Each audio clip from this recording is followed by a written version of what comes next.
الحمد لله نحمده ونستعينه ونستغفره ونعوذ بالله من شرور أنفسنا ومن سيئات أعمالنا من يهده الله فلا مضل له ومن يضلله فلا هادي له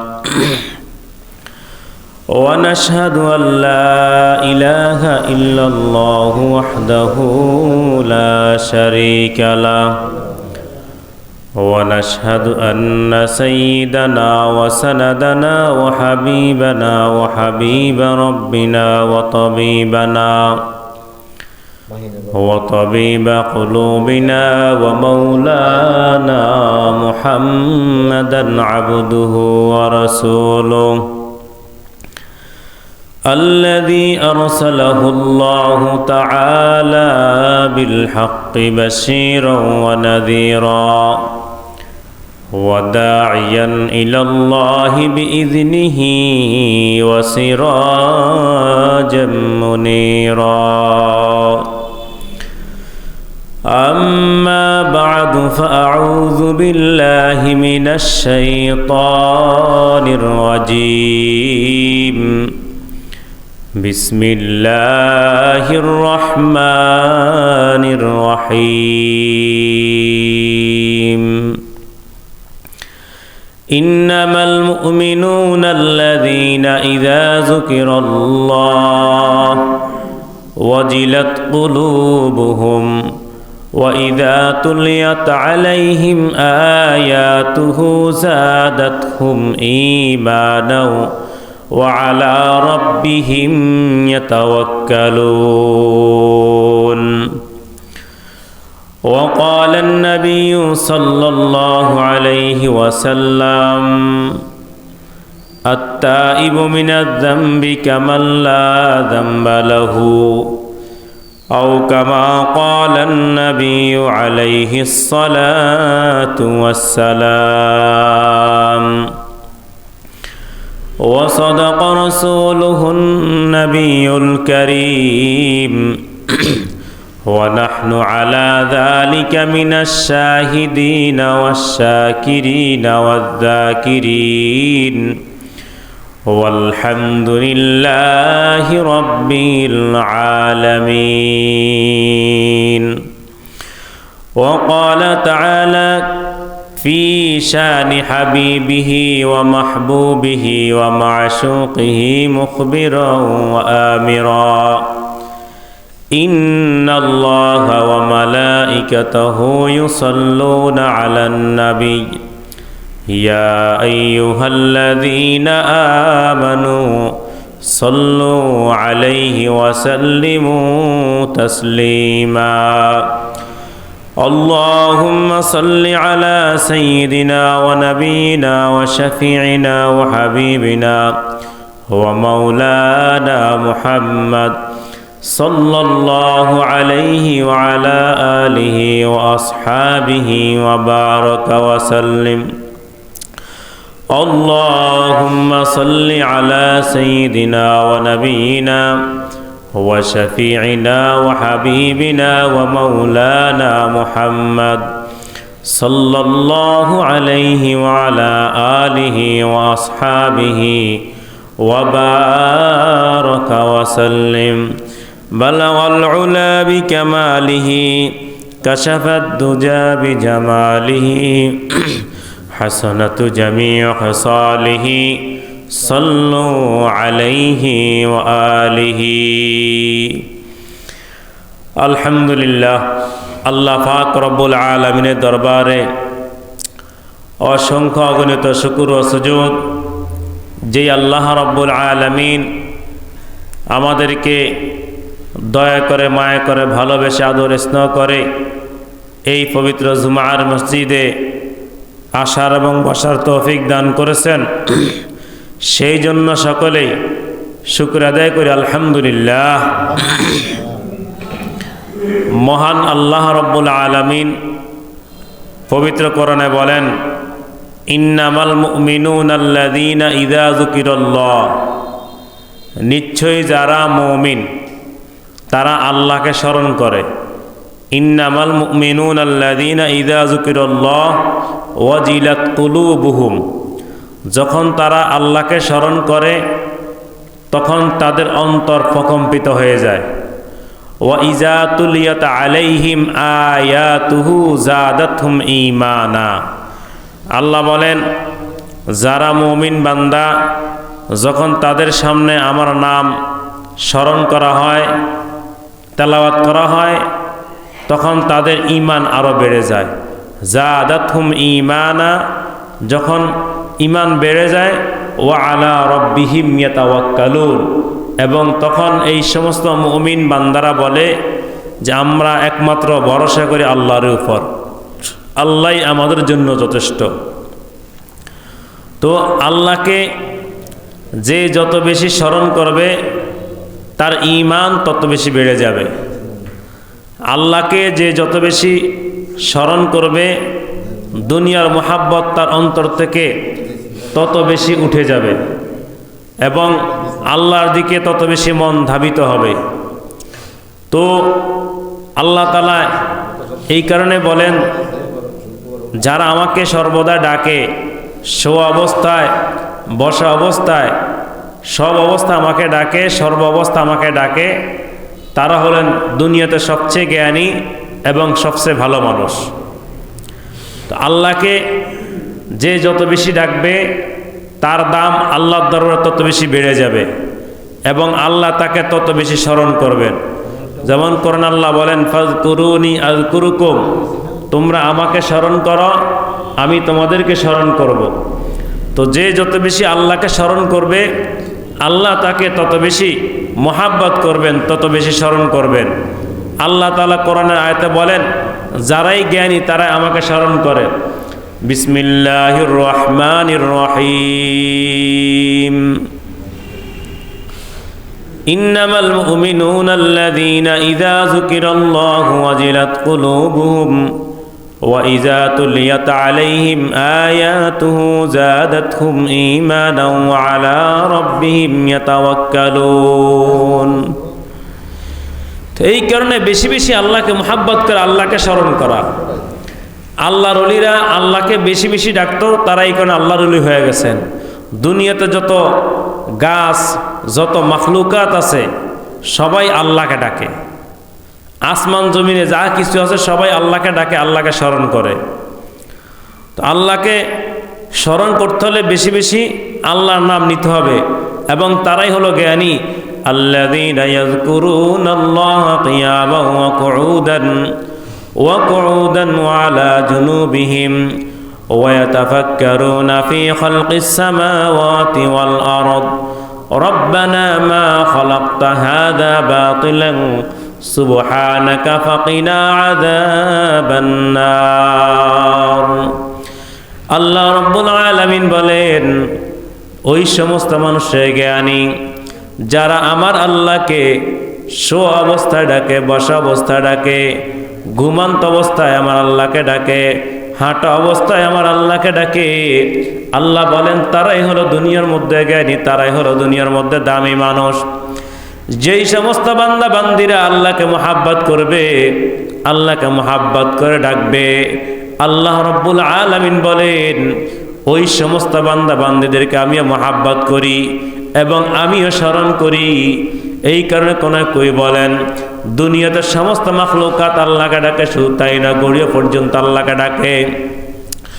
জরসে হরদম বগো ইয়াদ আল্লাহু, জরসে হরদম বগো ইয়াদ আল্লাহু, না গো ইয়াদ টুনটুনা টুনটুন্না টুটু, না গো ইয়াদ টুনটুনা টুনটুন্না টুটু। আমরা মনে করি গড়ির কাটা সর্বদা টুনটুন শব্দ করে, সারা রাত্র টুনটুন শব্দ করে, কিন্তু গড়ির কাটা কখনো টুনটুন শব্দ করে না। সেই বলে আল্লাহু আল্লাহ, আল্লাহু আল্লাহ, আল্লাহু আল্লাহ। দুনিয়ার সমস্ত কিছু আল্লাহকে স্মরণ করে, সমস্ত কিছু আল্লাহকে ডাকে। গাছ আল্লাহকে স্মরণ করে, দুনিয়ার সমস্ত মাখলুক আল্লাহর ভয় আল্লাহকে ডাকে, আর আমরা মানুষ জাতি আল্লাহকে ডাকতে পারি না। আল্লাহ পাক রব্বুল আলামিন বলেন, বান্দা তোমরা শুধু আমাকে স্মরণ করবা, আর তোমাদের দুনিয়াতে যা কিছুর প্রয়োজন আমি আল্লাহ সব কিছুর ব্যবস্থা করে দিব। এই বান্দা, জান্নাত কিন্তু আমি আল্লাহ আমার জন্য বানাই নাই, চন্দ্র আমি আল্লাহ আমার জন্য বানাই নাই, সূর্য আমি আল্লাহ আমার জন্য বানাই নাই, দুনিয়ার গাছপালা আমি আল্লাহ আমার জন্য বানাই নাই, পুরা দুনিয়াটা আমি কোন আমার জন্য সৃষ্টি করি নাই, আমি আল্লাহ জান্নাত তোমাদের জন্য বানাইলাম। বান্দা তোমরা দুনিয়ার মধ্যে নেকের কাজ করবা, গুনাহ ছেড়ে দিয়ে আমল করবা, আমার আল্লাহ রাস্তা চলে আসবা। এই বান্দা, এর বিনিময়ে আমি আল্লাহ তোমাকে জান্নাত দিব, তুমি জান্নাতের মধ্যে আরামায়েশ করবা, সুখ শান্তি থাকবা। বান্দা আমি আল্লাহ তোমার জন্য সূর্য বানাইলাম, সূর্যরা তুমি নিজে ভোগ করবা। বান্দা আমি আল্লাহ তোমার জন্য চাঁদ বানালাম, চন্দ্র বানালাম, এই চন্দ্ররা তুমি ভোগ করবা। আমি আল্লাহ অক্সিজেন তোমার জন্য বানাইলাম, এই অক্সিজেন তোমার জন্য আমি আল্লাহ সৃষ্টি করলাম। বান্দা দুনিয়াতে 1 ঘন্টা এসির 1 ঘন্টা অক্সিজেনের দাম হলো 120 টাকা।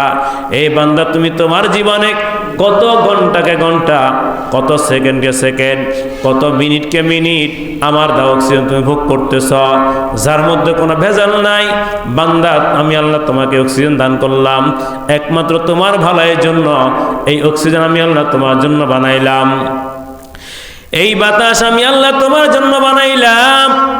এ বান্দা, তুমি আমার এগুলা পাওয়ার পরে যদি তুমি আমার সামনে না, আমার সাথে নাফরমানি করো, আমার সাথে তুমি নাশুকরি করো, আমার নেওয়া পাওয়ার পরে যদি তুমি আমার নাফরমানি করো, আমি আল্লাহ রব্বুল আলামিন ইন্না আযাবি লাশাদীদ, আমি আল্লাহ তোমার জন্য কঠিন অগ্নিশিখার ব্যবস্থা করে রাখলাম।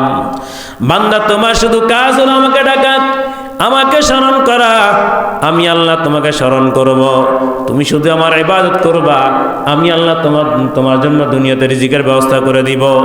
বান্দা তুমি রিজিকের টেনশন করার কোনো দরকার নাই, আমি আল্লাহ তোমার রিজিকের ব্যবস্থা করে দিব। বান্দা তোমার অসুখ হয়েছে, ডাক্তারের দরকার, আমি আল্লাহ তোমার ডাক্তারের ব্যবস্থা করে দিব। তোমার শেফা আমি আল্লাহ দান করব। তোমার শুধু একটাই কাজ, তুমি শুধু আমাকে ডাকবা, অন্যের কাউকে তুমি ডাকতে পারবা না, কারণ আমি আল্লাহ তোমাকে বানাইছি একমাত্র আমাকে ডাকার জন্য, একমাত্র আমার দাসত্ব করার জন্য, একমাত্র আমার ইবাদত করার জন্য। আল্লাহ রাব্বুল আলামিন অন্য আয়াতে বলেন, ওয়া মা খালাকতুল জিন্না ওয়াল ইনসা ইল্লা লিয়াবুদুন, বান্দা তুমি একমাত্র আমার দাসত্ব করবা, আমার ইবাদত করবা। এই বান্দা দুনিয়ার মধ্যে আমি জিন এবং ইনসানকে বানাইছি আমাকে ডাকার জন্য, আমার দাসত্ব করার জন্য, অন্যের কিছুর জন্য আমি তোমাদেরকে বানাই নাই। বান্দা তুমি শুধু আমাকে ডাকবা, আমাকে স্মরণ করবা, আমাকে সিজদা করবা, শেষ রাত্রে উঠে তুমি তাহাজ্জুদ পড়বা, তুমি হাঁটার সময় জিকির করবা, গাড়িতে বসছো তখন তুমি জিকির করবা, তুমি এক জায়গায় কথা বলতেছ, কথা বলা শেষ করে আমার জিকির করবা। বান্দা তুমি শুইছ, শোয়া অবস্থা তুমি জিকির করবা। তোমার কাজ হলো তুমি আমাকে স্মরণ করবা, আর আমি আল্লাহ তোমাকে স্মরণ করব। আর দুনিয়াতে যা কিছুর প্রয়োজন আমি আল্লাহ তোমার সমস্ত কিছুর ব্যবস্থা করে দিব। এই তো কাজ, আর তো কোনো কাজ নাই বান্দার। বান্দার শুধু কাজ হলো আল্লাহর ইবাদত করা। কার ইবাদত করা? আল্লাহর দাসত্ব করা, আল্লাহর ইবাদত করা। আর আল্লাহর কাজ হলো কি? বান্দার যা কিছু প্রয়োজন আল্লাহ কি করবে? ব্যবস্থা করে দিবে। যেই বান্দা আল্লাহকে ডাকবে আল্লাহ সব কিছু ব্যবস্থা করে দিবে। এটা 100%। এটা কি 100%? আপনার শুধু হলো কাজ করা, পরিশ্রম কে দিবে? মালিক দিবে। কে দিবে? আপনি পরিশ্রম করবেন, এটার বিনিময় দিবে কে? মালিক। তো পরিশ্রম বলতে নামাজ পড়া, ইবাদত করা, শেষ রাতের তাহাজ্জুদ পড়া, এগুলো হলো মালিকের পরিশ্রম। মালিক বলছে আপনি এগুলো পরিশ্রম করেন, এর বিনিময়ে কি দিব? আপনাকে জান্নাত দিয়ে দিব। কি দিয়ে দিব? জান্নাত দিয়ে দিব। যে ব্যক্তি দুনিয়াতে দেখবেন 5 ওয়াক্ত নামাজ সঠিক মতো আদায় করে, এই ব্যক্তি কখনো রিজিকের কোনো টেনশন করতে হয় না। কোনো কি করতে হয় না? টেনশন করতে হয় না। আপনি দেখেন অরিজিনালি যারা নামাজি, 5 ওয়াক্ত নামাজি, এরা কখনো রিজিকের জন্য কোনো টেনশন করে না। কোনো টেনশন নেই এদের, খাইতেছে আল্লাহ বিল্লাহ করতে চলতেছে। আর দেখবেন যারা বেনামাজি, নামাজ পড়ে না, 1 ওয়াক্ত 10 ওয়াক্ত পড়ে না, দেখবেন এদের মনের ভিতরে শুধু হা হুতাশ, টেনশন, মাথায় টেনশন, ঘরে চাউল নাই, বউ গেলে গালিগালাজ করে, টেনশন আর টেনশন। টেনশন না? আর একজন নামাজ ব্যক্তিকে জিজ্ঞাসা করেন, ভালো একজন নামাজ ব্যক্তিকে জিজ্ঞাসা করেন, ভাই কেমন আছেন? দেখবেন উনি বলবেন হাসি খুশি অবস্থা, বলবো যে আলহামদুলিল্লাহ আমি অনেক ভালো আছি। আমি অনেক কি আছি? অনেক ভালো আছি। কারণ কি? ভালো রাখছে কে? আল্লাহ। উপরওয়ালা ওনাকে ভালো রাখছে কারণ কি? উনি উপরওয়ালাকে ডাকতেছে। কাকে ডাকতেছে? উপরওয়ালাকে ডাকতেছে, আল্লাহকে ডাকতেছে। আল্লাহ এখানে ওনাকে স্মরণ করে, আল্লাহ ওনাকে কি করে? স্মরণ করে। আল্লাহ রাব্বুল আলামিন হযরত নূহ আলাইহিস সালাতু ওয়াস সালামকে দুনিয়ার মধ্যে প্রেরণ করেছেন দ্বীনের দাওয়াত দেওয়ার জন্য। নূহ আলাইহিস সালাতু ওয়াস সালাম উনি দ্বীনের দাওয়াত আরম্ভ করলেন, ওনার উম্মতদেরকে দ্বীনের দাওয়াত দিতেছেন। নূহ আলাইহিস সালাতু ওয়াস সালামের কথা কেউ শুনে না, তাকে মারার জন্য সব প্রস্তুত হয়ে গেল। নূহ আলাইহিস সালামকে মেরে ফেলবে। আল্লাহ পাক রব্বুল আলামিন বলেন, হে নূহ, তুমি আমার বান্দা বান্দীদেরকে দ্বীনের দাওয়াত দাও। নূহ আলাইহিস সালাম দাওয়াত দিতেছে, কেউ মানে না। শেষ পর্যন্ত এক পর্যায়ে তারা প্রস্তুত হয়ে গেল তাকে মারার জন্য। আল্লাহ পাক রব্বুল আলামিন নূহকে জানাই দিলেন, হে নূহ, তুমি এখান থেকে চলে যাও। এই দিক দিয়ে নূহ আলাইহিস সালাম আবার তাদের জন্য বদদুয়া করলেন, রব্বি লা তাযার আলাল আরদি মিনাল কাফিরিনা দাইয়ারা। হযরত নূহ আলাইহিস সালাম বলেন, ওগো আল্লাহ, দুনিয়ার জমিনে এমন কোন সম্প্রদায়, এমন কোন বাটপার যেন থাকতে না পারে। তুমি তাদেরকে ধ্বংস করে দাও, তুমি তাদেরকে জমিনের সাথে মিশিয়ে দাও। এই কথা বলার পরে নূহ আলাইহিস সালামকে আল্লাহ পাক রব্বুল আলামিন আদেশ করলেন, হে নূহ, তুমি তোমার দেশ থেকে অন্য দেশে চলে যাও। নূহ আলাইহিস সালাতু ওয়াস সালাম উনি যখন তার দেশে অন্য দেশে চলে যাইতেছেন, এই দিক দিয়ে একটা কিস্তি তৈরি করলো 3 তলা বিশিষ্ট। কয় তলা বিশিষ্ট? 3 তলা। 1 তলা, 2 তলা, 3 তলা। এই 3 তলা বিশিষ্ট একটা কিস্তি তৈরি করলো, জাহাজ তৈরি করলো। নূহ আলাইহিস সালাতু ওয়াস সালাম জাহাজে করে চলে যাইতেছেন। প্রতিমধ্যে তার স্মরণ হলো তার দেশের ভিতরে একজন তার উম্মত আছে, খুব ভালো মানুষ, সে সবসময় আল্লাহকে ডাকে এবং তার কোনো বাড়ি ঘর নাই, একটা সনের ঘর আছে, ভাঙ্গাচোরা ঘর। নূহ আলাইহিস সালাতু ওয়াস সালাম যখন অর্ডার করলেন, হে নূহ, তুমি চলে যাও, কিছুক্ষণের মধ্যে তোমার দেশের ভিতরে বিশাল ঘূর্ণিঝড় হবে, ঝড় তুফান হবে, দেশটা পুরো তামা হয়ে যাবে। নূহ আলাইহিস সালাম এই নির্দেশ পেয়ে চলে গেলেন। চলে যাওয়ার পরে ওই নৌকার মধ্যে স্মরণ হলো, আমার তো একজন উম্মত আছে, আল্লাহর তো একজন বান্দি আছে, আমি তাকে রেখে আসলাম, তার না জানি কি অবস্থা। নূহ আলাইহিস সালাম আল্লাহর হুকুমে যদি নামক পাহাড়ের মধ্যে যা তার নৌকা ঠেকলো, ওখান থেকে আল্লাহ পাক রব্বুল আলামিন আবার আদেশ করলেন, হে নূহ, তুমি চলে যাও তোমার দেশের ভিতরে। নূহ আলাইহিস সালাতু ওয়াস সালাম আল্লাহর নির্দেশ পেয়ে চলে আসলেন তার দেশে। আসার পর তিনি নৌকা থেকে নেমে, কিস্তি থেকে নেমে তিনি সর্বপ্রথম ওই বান্দির কাছে গেলেন।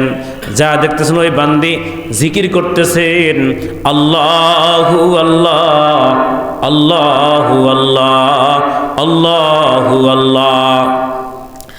আল্লাহর পয়গম্বর নূহ আলাইহিস সালাতু ওয়াস সালাম এই জিকির দেখে ওই বান্দিকে প্রশ্ন করলেন, হে আল্লাহর বান্দি, তোমার কি কোনো সমস্যা হয়েছে? বলে, কি সমস্যা?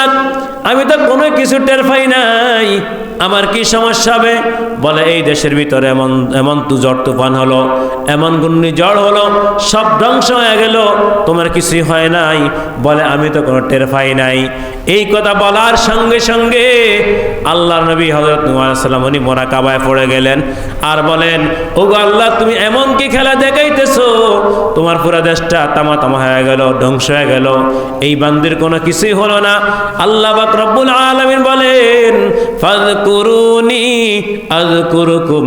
হে নূহ, তুমি জানো না যেই বান্দা আমাকে স্মরণ করে আমি আল্লাহ তাকে কখনো ভুলি নাই, বিপদের সময় ভুলি নাই।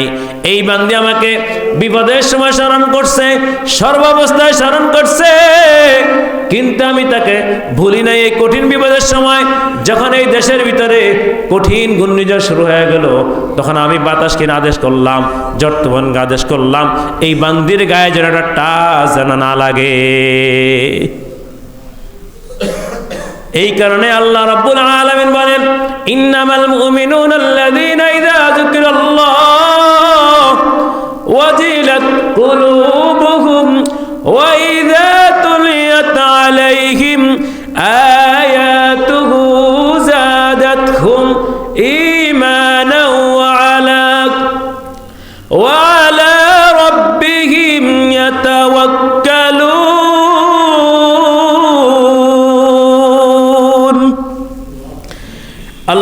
রব্বুল আলামিন বলেন, হে দুনিয়া বান্দা বান্দিরা, তোমরা শুনে নাও, যেই সমস্ত বান্দা বান্দি আমাকে ডাকবে, আমাকে স্মরণ করবে, তাদের সামনে যখন আমার কোরআনের তেলাওয়াত করা হয়, আমার ঘটনা বলা হয়, আমার ইতিহাস তুলে ধরা হয়, যারা ঈমানদার, তখন তাদের সামনে আমার কথা বলা হলে তাদের ঈমান তারা বেড়ে যায়। জোরে জোরে কোন সুবহানাল্লাহ। আসলে যারা ঈমানদার মানুষ, তাদের সামনে যখন দ্বীনের কোনো আলোচনা করে, তাদের ঈমানটা এমনি প্রকম্পিত হয় আল্লাহর ভয়ে। দেখবেন যারা বাস্তবে আল্লাহওয়ালা মানুষ, যখন তাদের সামনে কোনো আল্লাহর কথা বলা হয়, তাদের অন্তর ভয় থরথর করে কাঁপতে থাকে। আল্লাহ এটাই বলেন যে যখন তাদের সামনে আমার কথা বলবে, তাদের অন্তর ভয়ে প্রকম্পিত হয়ে যাবে, নতজানু হয়ে যাবে, যে মালিকের কথা বলতেছে। কেমন মালিক? আহকামুল হাকিমিন, আরশে আজিমে যিনি আছেন, কোন সাধারণ একজন ব্যক্তিত্ব নয়, একজন স্বয়ং আল্লাহ, আমাদের রব, আমাদের পালনকর্তা। ওনার কথা যখন বলে, তখন তাদের অন্তর প্রকম্পিত হয়ে যায়। আমরা দেখেন, দুনিয়াতে একজনের বাসা যদি সবসময় যান, আপনি কি থাকে না, মূল্য থাকেনি, ভ্যালু নেই, আরে প্রতিদিনে আসে। কিন্তু পৃথিবীতে এমন একটা ঘর আছে, যেই ঘরে যত বেশি যাবেন তত বেশি আপনার দামটা বেড়ে যাবে। সুবহানাল্লাহ। সেই ঘরটার নাম কি? আল্লাহর ঘর, মসজিদ। সেই ঘরটার নাম কি? যত এখানে আসবেন তত দাম বেড়ে যাবে। কি বলেন? আল্লাহ বলে, তোমরা আমাকে ডাকো, আমি তোমাদেরকে ডাকবো নাকি? আমি তোমাদেরকে স্মরণ করব। তো এই কারণে বলি, মসজিদে যত বেশি আসবেন, যত বেশি সম্পর্ক থাকবে, তত বেশি আপনার মালিকের সাথে সম্পর্ক হয়ে যাবে। মসজিদে আসছেন তো মালিকের সাথে সম্পর্ক হইতেছে, মালিক আপনাকে তত বেশি মহাব্বত করবে। সুবহানাল্লাহ। আর দুনিয়ার মালিক একবার দুইবার গেছেন, পড়া পাত্তা দেয় না, এই যে আসতে নিষেধ কর, ভালো লাগে না, সে বিতিশ নিয়ে যায়। আসেন এরকম, বিতিশ নিয়ে যায়, পাত্তা দেয় না।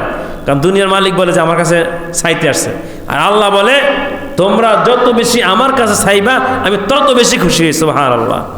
চিন্তা করছেন কেমন জিনিস? যত বেশি চাইবেন তত বেশি খুশি হয়, এবং সব কিছু দেয়। সব কিছু কি দেয়? তার ওয়াদা। দুনিয়ার এমপি, মন্ত্রী, মিনিস্টার, প্রধানমন্ত্রী নির্বাচনের আগে একটা ইশতেহার দেয়। ইশতেহার আছে না, আমি নির্বাচনে গেলে এটা করব, সেটা করব, ওটা করবো, সেটা করবো না। কিন্তু যখন সে প্রধানমন্ত্রী হয়, তখন তার কথা 2 নম্বর হয়ে যায়। 2 নম্বর হয়ে যায় না? যেমন এমপিকে আমি যদি ভবিষ্যতে পাস করি, উজিলাম কেন যা আছে সে রাস্তা আমি সব ফাঁকা করে দেবো। পরে যখন প্রথম এমপি হয়ে যায়, মানুষগুলোকে ভাই আমার তো আমরা ভোটে দেন না, মিথ্যা কথা শুরু হয়ে গেছে। ঠিক না? আল্লাহ বলেন, লা তাবদীলা লিকালিমাতিল্লাহ, আমার কথার মধ্যে কোনো পরিবর্তন নাই, কোনো কি নাই, কোনো পরিবর্তন নাই, কোনো রকম ধোঁকাবাজি নাই। আমি ঠিক যা বলছি ঠিক তোমাদেরকে তাই দিব, কোনো 19-20 আর কি হবে না। আল্লাহ বলছে আমাদেরকে তার কাজ করলে কি দিবে? জান্নাত দিবে। কি দিবে? জান্নাত। অবশ্যই জান্নাত দিবে, এর মধ্যে কোনো সন্দেহ নেই। আর যদি তার কাজ না করে দিবে কি? জাহান্নাম, কবরে সাজা। কবরে কি? অনেক সাজা।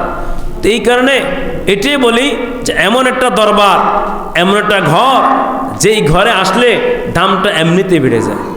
দেখবেন যারা নামাজি মানুষ মসজিদে আসে, এদেরকে সবাই সম্মান করে। কি করে? সম্মান করে, কারণ আল্লাহ তাকে সম্মান করে।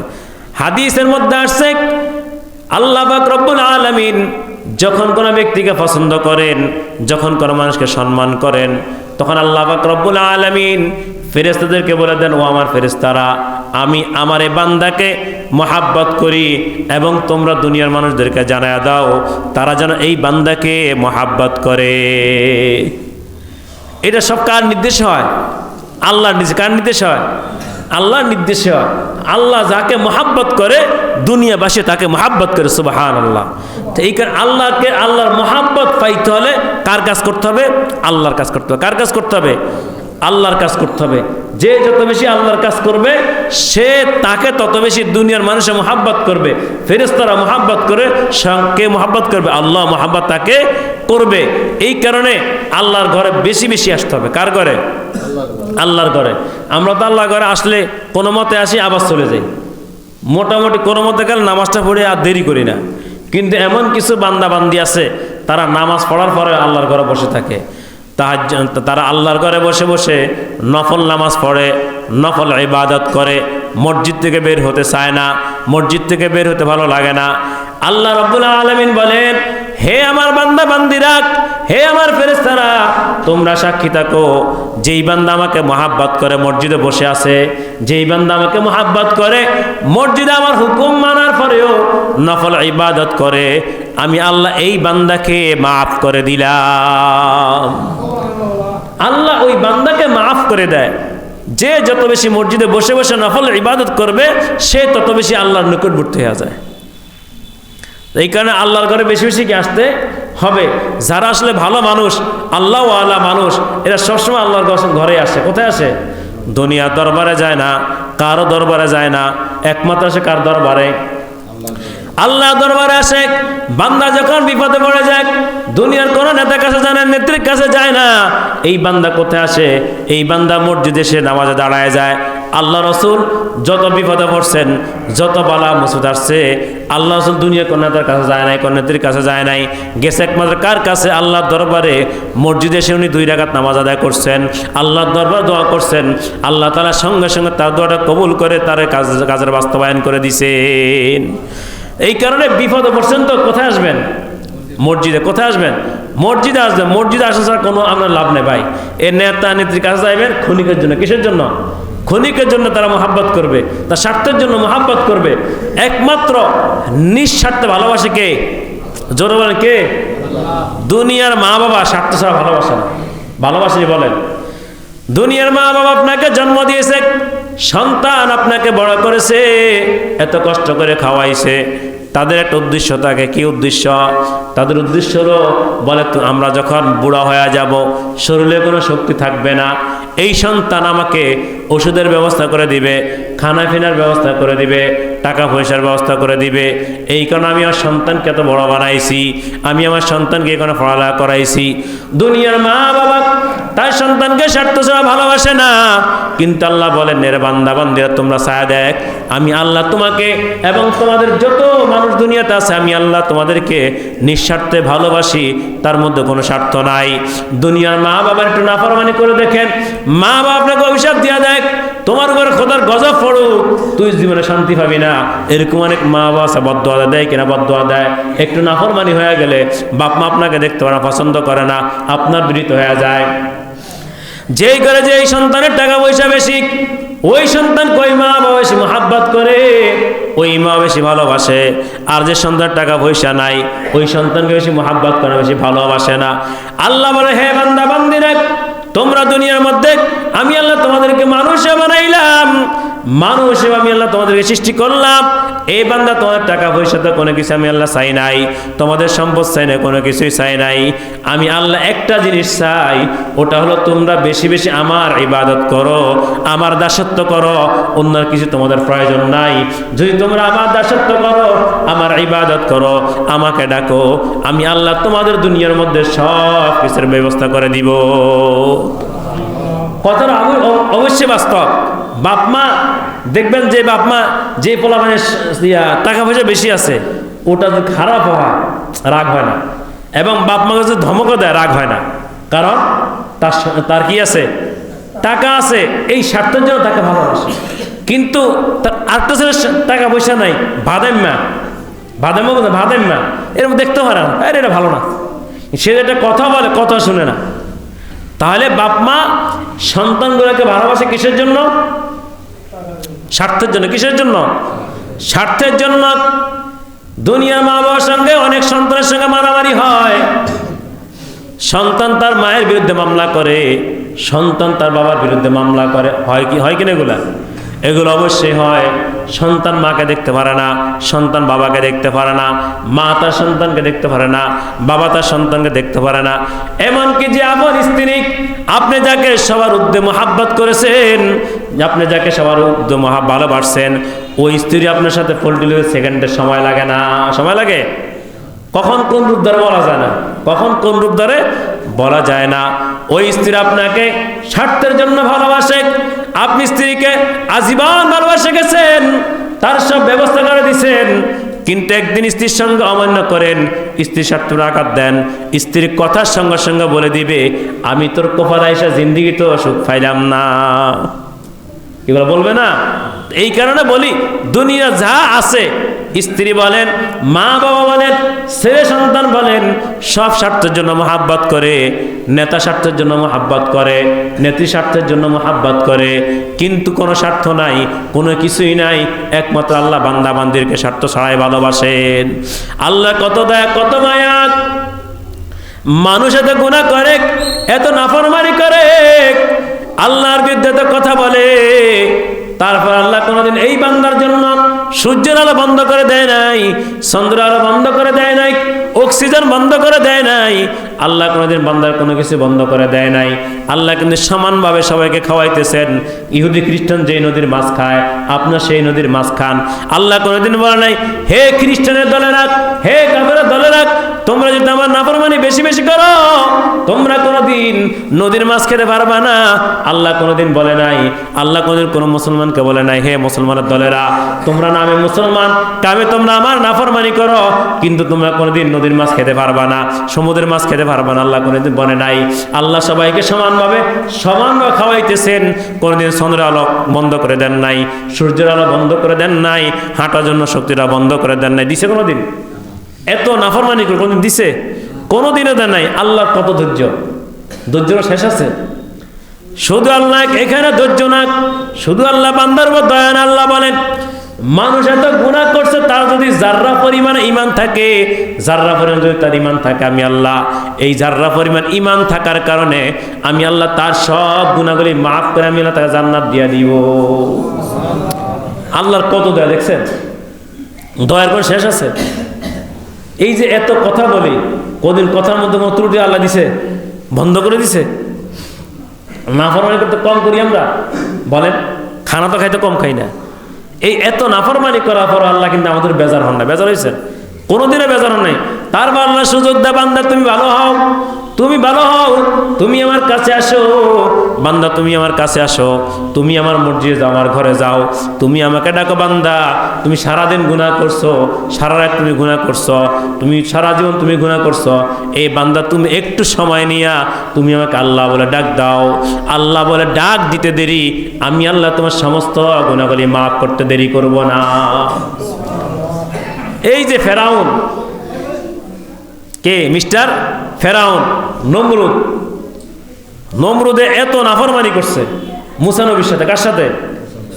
এত নাফরমানি করছে, শেষ পর্যন্ত নমরুদে কি করলো? একজন বেশ্যা মহিলা দিয়া মুসা নবীর বিরুদ্ধে অপবাদ দিয়ে দিছে। কি বলছে? যে এই মুসা নবী এই মহিলার লগে কুকর্ম করছে, কুকর্ম করার কারণে তার ফেরা বাচ্চা হয়েছে। এত কি করলো? অপমান করলো। পরে মুসা নবী জিদের বশবর্তী হইয়া মাটিকে বলছে খুস, অর্থাৎ মাটি তুমি ধরো। কি বলছে? কারণ নবীরা ছিল মুস্তাজাবুদ দাওয়াত। নবীরা কি ছিল? মুস্তাজাবুদ দাওয়াত। ওনার দোয়া করতে দেরি, সাথে সাথে কবুল যেত। সুবহানাল্লাহ। সমস্ত নবী ছিল কি? মুস্তাজাবুদ দাওয়াত, দোয়া করবে সঙ্গে সঙ্গে কবুল। প্রত্যেক নবী তাদের দোয়াগুলি দুনিয়াতে বাস্তবায়ন করে গেছে।